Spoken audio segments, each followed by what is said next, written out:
Introduction. You have studied earlier about different types of motions. Have you ever wondered what causes these motions? Let us recall some of our everyday experiences. What do you do to make a football move? What do you do to make a moving ball move faster? How does a goalkeeper stop a shot at the goal? How do fielders stop the ball hit by a batsman in the game of cricket?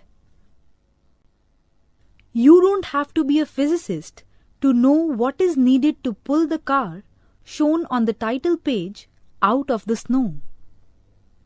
You require a push or a pull. If the frustrated motorist can apply enough force, the car will move. But what's keeping the car stuck in the snow? The motorist can use the power of the engine of his car to pull it out, but it doesn't happen. Is there another force which is required for pulling this car out of the snow? The answer is yes. This force is the force of friction.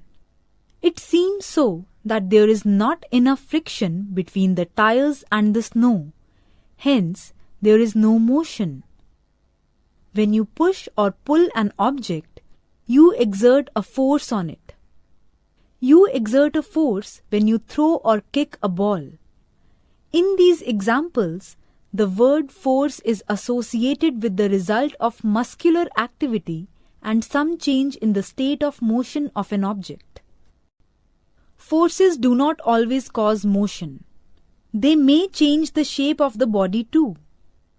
In this chapter, we will understand the basic nature of force and of course a little about friction.